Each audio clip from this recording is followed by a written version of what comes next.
Jadi kalau seandainya kondisinya ada tulang yang terekspos, konsepnya adalah harus dilembapin.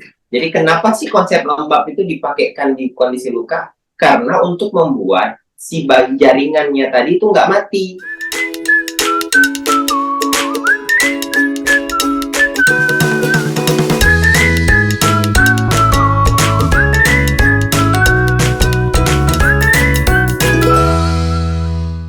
Ya, pasiennya itu dengan pos kecelakaan lalu lintas, kemudian dilakukan amputasi di GP2 di rumah sakit. Kemudian dia diganti perban ya 2 kali sehari.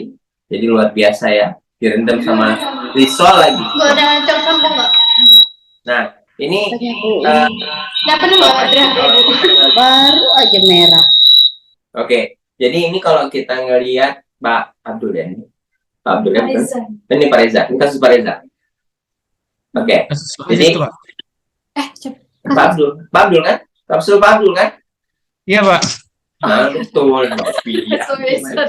Oke, ini kasus Pak Abdul. Pak Abdul, ini kan aku ngelihatnya cukup unik nih kasusnya. Jadi ini pasien dengan kecelakaan, mungkin dia ada masalah di tulangnya, sehingga dia dipasangkan tadi wire. Dari hasil ronsen, wire-nya itu kan cuma diberikan ditusuk tuh ke bagian DGT1, DGT2 sampai DGT3. Aku lihat dia cuma ditusuk aja. Nah, tugas kita kalau kayak gini berarti yang dilakuinnya udah bener nih. Artinya kita buat warna dasar lukanya jadi bagus dulu kondisinya, ya. Nah, kalau mau Bapak angkat wire-nya, lagi proses yang kayak gini nih, itu boleh diangkat. Cuman sebelum diangkat, ronsen dulu pasiennya. Apakah struktur tulangnya itu bagus atau enggak? Kalau dilihat kondisinya dia udah bagus, wire-nya boleh diangkat. Kayak gitu, nggak ada masalah. Karena itu saya lihat wire-nya cuma ditusuk doang tuh sampai ke atas. Coba Mbak Evi, slide kedua. Nah, coba lihat tuh. Kan ditusuk doang ya. Dia nggak nggak dililit. Nah, itu strukturnya untuk buat kondisinya. Kalau berani, angkat. Kalau nggak berani, ya berarti kolaborasi. Kayak gitu. Untuk yang lainnya, untuk yang kondisi pasiennya yang warna dasar lukanya, ini kan kita ngelihat masih banyak ya jaringan yang dia mati. Kemarin tuh kasihnya apa ya? Ya Pak. Kita pakai apa aja Pak? Iodosorb sama metcloprazin reguler Pak. Pakai iodosorb sama metcloprazin reguler ya? Iya, Oke. tambah alginat. Tambah kalsium alginate. Iya. Baik. Berarti kalau kayak gitu, yang mungkin kita bisa ngelihat, ini pasiennya sudah berapa kali dilakukan perawatan? Berarti ini kunjungan keempat ya? Baru, iya, kunjungan keempat Pak. Tiap hari Pak. Keempat ya? Oke. Jadi ceritanya Pak, jadi gimana? ceritanya kita ke rumah sakit itu pergi membesuk nih. Jadi dia kejadiannya hari Minggu. Terus di tempat kami ini dirujuk ke rumah sakit besar kan.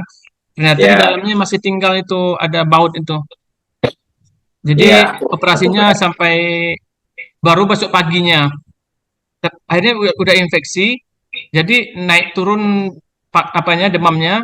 Sampai akhirnya pas mau pulang kemarin juga itu setelah dipulangkan sampai 40,2 itu di rumah. Kita panik juga kan. Akhirnya kita kompres setiap kita kompres terus. Paracetamol setiap 4 jam. Alhamdulillah nggak jadi masuk IGD lagi. Akhirnya alhamdulillah. Iya, sampai hari ini demamnya udah teratasi. Terus pas kita kolaborasi dengan ortopednya dikasih obat antibiotiknya itu Cetirizine 200 sama clindamycin. Ya. Clindamycin 300. Sampai sekarang alhamdulillah masih terkontrol. Tadi pagi udah kita bersihkan, kondisi lukanya sudah mulai membaik. Cuma ada tadi apa masukan ya dari keluarganya karena ada pengalaman juga pakai ini Pak, Oxoferin Pak. Kalau pernah dengar Pak, saya kurang tahu juga tuh. Pernah dengar, pernah. Jadi ditetesin Oxoferin tadi baru diaplikasikan Oxoferinnya tapi belum belum tahu gimana tuh Oxoferin dengan alginate. Oh, berarti pakainya Oxoferin sama Alginate. Ya, Pagi tadi. keluarganya Tapi maunya belum. maunya keluarganya pakai itu, makanya treatmentnya tadi diubah ya, pakai Iya. Alginate sama Oxoferin aja. Aku boleh nggak lihat luka terakhirnya? Udah saya kirim ke WA pagi tadi Pak, ke grup. Oh, ini yang ini. Iya Pak. Oke. Nah, ya kita lihat ini sekarang ya. Ini kan kondisi kakinya kita lihat dia granulasinya mulai terlihat ya. Cuman ini granulasinya belum bagus banget kayak gitu tuh. Butuh ada kegiatan debridement yang cepat, kita otolisis yang bagus ya untuk bisa dapat granulasinya yang bagus kayak gitu tuh. Nah, Oxoferin itu kalau mau diaplikasikan untuk kasus luka yang warna dasar lukanya sudah merah. Kalau dia kondisinya masih kayak gini nih, ya jaringannya masih kuning-kuning, kalau bisa Oxoferinnya nggak usah dikasih dulu, percuma dia kayak gitu. Karena sekarang kalau bisa kita fokusnya untuk angkat jaringan matinya dulu. Terus ini kan ada nih bagian apa namanya benang-benang yang dia udah cukup lama. Buka aja benang ini, jangan dilama-lamain, nanti jadi benda asing kayak gitu tuh. Karena kalau dilihat dari kondisi tepi lukanya, ini tepi luka pasiennya, itu masih akan terjadi sedikit nekrosis di bagian jaringan yang digiti 5, 4, sama 3. Karena di bawahnya itu belum terlihat dasar lukanya yang bagus. Jadi anjuranku ini butuh kita otolisis secara baik. Kayak gitu. Nah, bagaimana caranya? Anjuranku kalau misalnya mau, ini kan sambil kita evaluasi ya untuk si wire-nya apakah memang harus diangkat atau tidak. Jadi kalau seandainya kayak gini, ini pasiennya dilakuin autolisis dulu.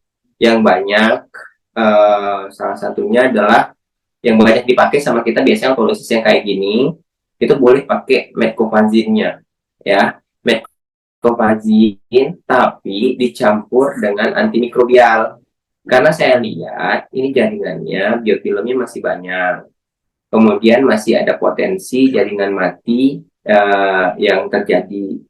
Dan ini pasiennya pas dipegang lukanya masih teraba hangat nggak? Masih teraba hangat nggak Pak?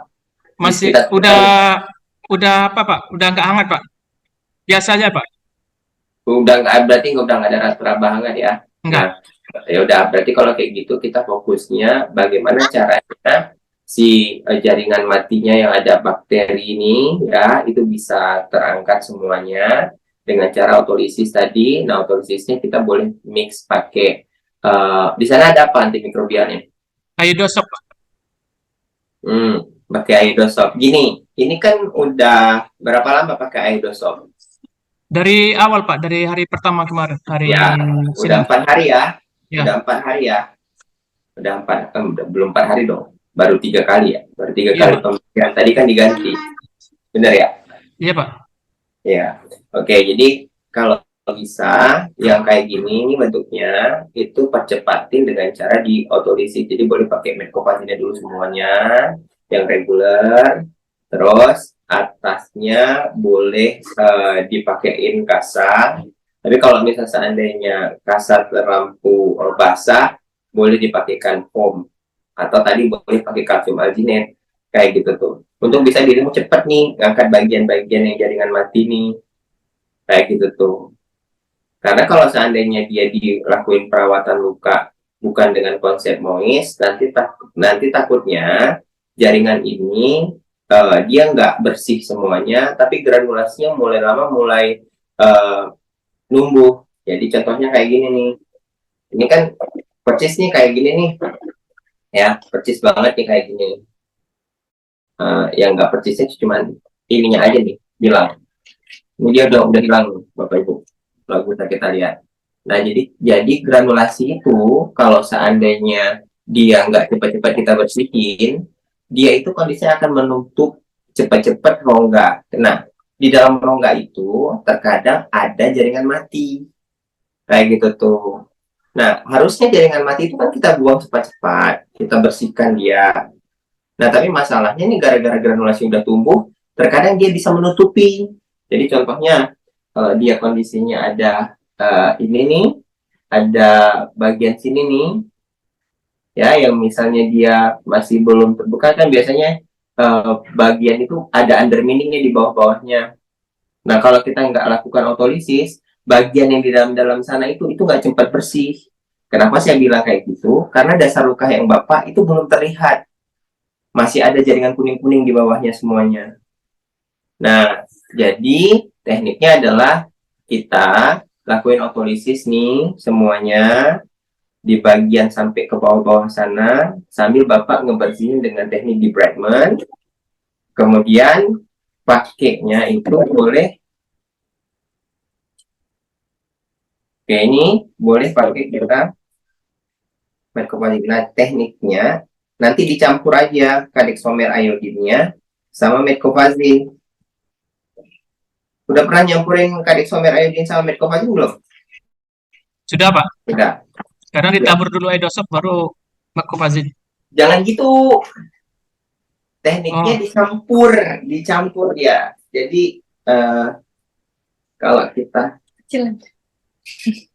smaller ya, smaller. Jadi kan kalau kita tabur, kalau kaki bagian dalam-dalamnya itu kalau dia masih ada jaringan-jaringan matinya, itu kan terkadang nggak sampai ya kalau kita tabur doang. Nah, biar dia sampai, Bapak Ibu boleh ambil metcopazinnya, nanti taruh di plastik kayak gini, plastik kayak gini. Nih ya, biasanya aku akan taruh dia di dalam ini. Kemudian nanti kita kasih si iodosopnya, terus dicampur kayak gini. Kita campur. Nah, nanti habis itu baru kita ambil, kasih di bagian yang tadi nih, ya, rata semuanya. Jadi dia kena tuh dalam-dalamnya.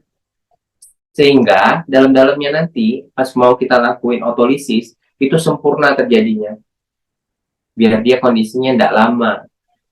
Kasih di bagian dalam-dalamnya semua. Nih, ambil lagi tadi iodosop yang dicampur, kemudian kita tempelin ini. Nah, masukin sampai ke bawah-bawah mana yang dia ada. Jadi kalau cuma ditabur doang, itu terkadang dia nggak nyampe ke sana karena ada jaringan matinya. Kayak gitu. Jadi kita ambil, bersihkan, masukin ke dalam. Kalau dia ada underminingnya masukin ke dalam semuanya. Dan ambil lagi, ya. Nanti yang dibanyakin di bagian-bagian yang ada jaringan matinya. Contoh kayak di depan nih. Kan Bapak tuh jaringan matinya banyak yang di depan. Nah, metcopazinnya banyakin yang di depan biar dia cepat-cepat terotolisis. Kayak gitu. Yang di sini, ya, yang di atas, boleh yang merah-merah itu kita kasih kalsium arginat. Kayak gitu. Terus tutup pakai kasa. Ya, kita boleh tutupin pakai kasa kayak gini nih. Kalau ada kalsium arginat itu kalsium arginat dulu aja. Nih, kita tutupin pakai kasa, ya. Oke, kita tutupin. Ambil nanti yang di depan nih, kan ada di depan. Nanti tutupin juga pakai kasa di depan sini. Kemudian kita lakuin baru bandage. Ya, nanti teknik bandage kayak biasa aja yang sering dipakai ya. Teknik bandage-nya. Oke, kita buat nanti bandage ini pasiennya, ya. Jadi dia bisa compromise di sana untuk dapetin teknik rawat lukanya. Kayak gitu, ya.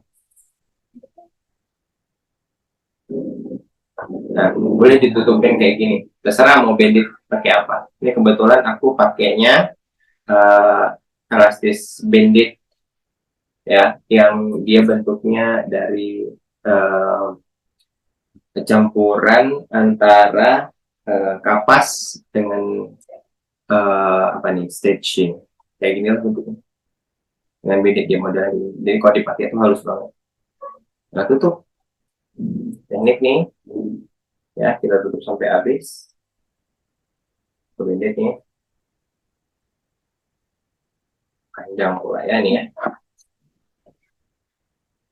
Gitu. Ya, tekniknya tinggal ambil. Nanti kita sambungin aja.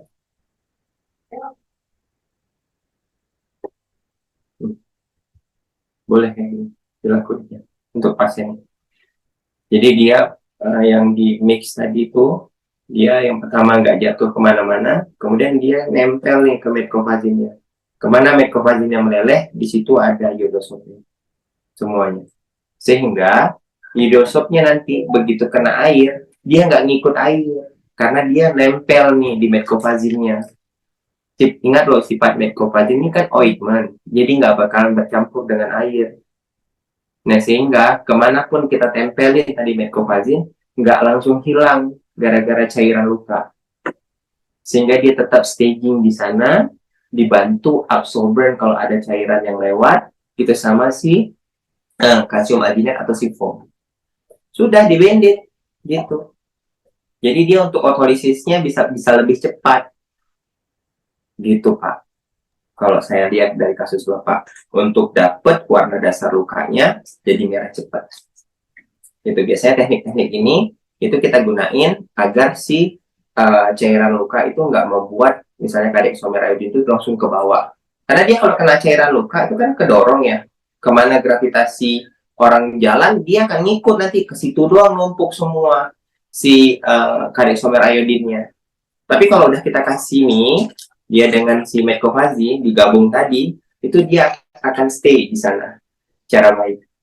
Tapi kalau dia kena cairan ya dia akan rilis pakai si cairan yang tadi udah kena cairan, dia rilis kadexomer iodine. Tapi tetap masih di situ, nggak ngikut dia airnya.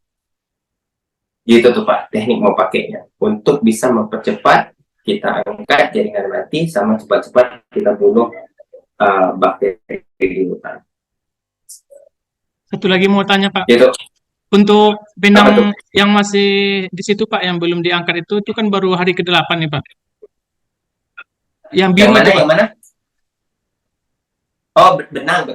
Jadi ya, kalau dilepas yang bagian itu takutnya nanti semakin terbuka lagi Pak. Karena saya dapat pengalaman dulu pernah seperti itu. terbukanya tuh maksudnya gimana? Itu kan kayaknya udah Karena pada nyatu ya. jaringannya belum menyatu sempurna. Kalau dibuka yang sehat itu ya Pak, bukan yang benang dalam ya, benang luar ini. Saya khawatir nanti itu bisa terbuka lagi lukanya. Karena baru hari ke-8. Baru hari ke-8. Sekarang kita diskusi berkaitan dengan orang melakukan suture ya. Orang ngelakuin heating. Berarti boleh dong slide biar mereka ngeliat. Kita lihat struktur anatomi dari si itu slide. Nah, coba teman-teman fokus ke bagian itu terus. Coba lihat kondisi lukanya. Itu kira-kira pas waktu dibedah, ditarik sama dia, atau hanya disatuin? Coba lihat. Kalau dia disatuin, jaringannya nggak tegang. Jadi dia ada tuh jaringan. Jadi kulit itu kadang-kadang ada yang dipaksa dia untuk nyatu. Kalau dia dipaksa untuk nyatu, Pak, sirkulasinya pasti jelek. Terus kondisi granulasi pasti nggak akan nggak bakalan dia kondisinya tuh. Terus yang ketiga, yang tadi disatuin, dia pasti akan narik lagi kayak gitu. Jadi kalau Mas Bapak buka dia makin kebuka, itu jaringannya berarti kondisinya kemarin ditarik, dia kaku. Jadi biarin aja. Kalau jaringannya kaku, sirkulasi pasti nggak bagus. Makanya biasanya beberapa kasus yang kita ngelihat bisa terjadi hematom. ditutup. Jaringan-jaringan yang ditarik itu biasanya dia akan terjadi hematom karena sirkulasinya nggak bagus di sana. Apa yang harus dilakukan kita sebagai tenaga kesehatan perawat luka? Membebaskan kondisi tersebut agar sirkulasinya berjalan lancar. Gitu. Nah, ini kasus beberapa pembedahan tuh modelnya kayak gitu, Pak. Jadi Bapak jangan risau. Tugas Bapak sekarang bagaimana caranya kondisi kaki ini dapat tumbuh secara sesuai dengan anatomis, maksud saya, ya. Kemudian dia tidak terjadi proses kecacatan pas tumbuhnya. Kayak gitu. Itu tugasnya Bapak.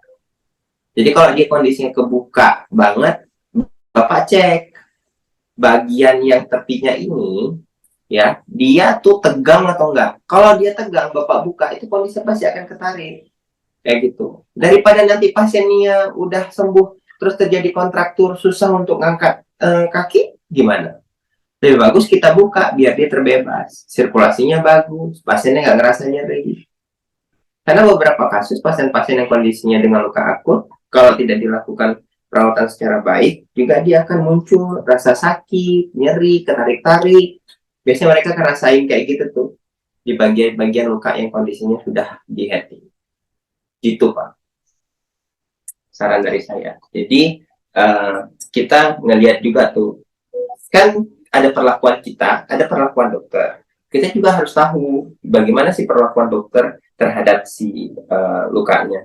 Karena kan metode kita adalah melihat atau membuat warna dasar luka yang tadinya kondisinya buruk menjadi baik. Gitu. Jadi jangan takut, Pak. Gitu. Tekniknya dicek aja dia tegang atau enggak nih ya. Tepinya. Karena lama-lama pun dia itu kan jadi benda asing. Nanti inflamasi lagi loh, Pak. Repot di bapaknya nanti. Kayak gitu. Tuh saran dari saya. Jadi cek lagi ulang aja. Kalau bapak kondisinya dia tegang nggak? Caranya adalah, Pak, gerakin dong Pak kakinya. Kalau dia nggak bisa ngerakin, terus bapak pegang dia kulit dia tegang, lebih bagus dibuka, Pak, biar sirkulasinya bagus. Gitu tuh, ya. Alasan dari saya kenapa kondisi kaki dengan di-heating itu harus betul-betul dicek baik-baik, kayak gitu. Karena dia terjadi kayak gitu tuh, mungkin salah satunya karena ditarik, terus dia pengen kebuka lagi, sirkulasinya kan nggak bagus, ketat ya, gitu tuh. Oke. Satu lagi Pak, Ya. ini Ya, untuk kan ada setelah di debrademen tulangnya ada yang terekspos tuh Pak, yang digigiti 2 atau 3 itu Pak, yang metakarpalnya itu. Itu apakah nanti ada risiko akan nekrotik juga Pak? Karena saya dulu pernah dapat juga seperti itu. Kalau dia nggak tertutup daging atau jaringan, tulang yang putih ini bisa-bisa coklat nanti Pak. Jadi Itu saya ternyata. Konsep tulang itu dia bisa coklat atau hitam kalau terekspos. Nah, jadi kalau seandainya kondisinya ada tulang yang terekspos, konsepnya adalah harus dilembapin. Kayak gitu tuh Pak. Jadi kenapa sih konsep lembab itu dipakaikan di kondisi luka? Karena untuk membuat si jaringannya tadi itu nggak mati. Kayak gitu. Makanya caranya, tadi saya bilang, itu tuh Pak, di bagian-bagian yang lengkap ke dalam, nanti metkovazinnya dibanyakin. Tetapi yang bagian tepi-tepi itu nggak usah dibanyakin, gitu maksud saya. Tapi daerah-daerah yang dalam, yang nekrosisnya banyak, nanti kalau udah bersih semuanya, baru diubah pakai metkovazin red. Biar cepat dia naik, karena di red itu ada hyaluronic acid. Gitu tuh Pak. Ya Pak. Pak, elastis apanya bendek yang Bapak pakai boleh tahu Pak merek dagangannya Pak? Jadi ini itu aku bilang aja ya, ini tuh dari Hansaplast Pak, namanya roll bandage. Roll bandage ya, roll bandage. Ini bukan tuh cohesive ya? Memang halus banget ini halus banget. Aku tuh memang pakai buat P3K di rumah, itu biasanya kayak gini nih aku bawa pulang. Kayak gitu. Bapak di mana sih? Sumatera Selatan. Sumatera Barat. Aku bakalan pergi ke Sumatera Selatan? Sumatera Selatan atau Barat, Pak? Sumatera Barat, Bu. Oh, Barat. Padang ada nggak ya? Aku bakalan ada roadshow ke seluruh Indonesia. Itu nanti kita bisa ketemu di sana. Bentar ya. Aku ada roadshow ke 15 tempat. Nanti barengan sama Mbak Evi juga. Kayak gitu. Nanti kita diskusi. Nah itu ini banditnya itu ini di Hansaplast belinya. Nanti boleh di SLI tuh, di SLI nanti Bapak tinggal straight namanya Roll Bandit ada. Ya. Terima kasih, Pak. Oke, sama-sama. Alhamdulillahirrahmanirrahim. Baik, untuk teman-teman sekalian, ya. Jadi ini adalah salah satu diskusi kita dari 2 case tadi dan ada juga masukan tadi Mas Reza juga ya untuk proses perawatan lukanya. Jadi thank you very much untuk semuanya ya yang telah hadir di kesempatan hari ini. Ya semoga diskusi ini bisa bermanfaat buat kita dan bisa meningkatkan lagi kualitas pasien kita secara baik ya. Jadi teman-teman sekalian semuanya yang mau berkonsultasi boleh untuk bergabung di grup Medcopazin Discussion. Kalau begitu, saya ucapkan terima kasih semuanya. Saya undur diri. Assalamualaikum warahmatullahi wabarakatuh. Waalaikumsalam warahmatullahi wabarakatuh. Terima kasih Pak Kana. Sama-sama Ibu.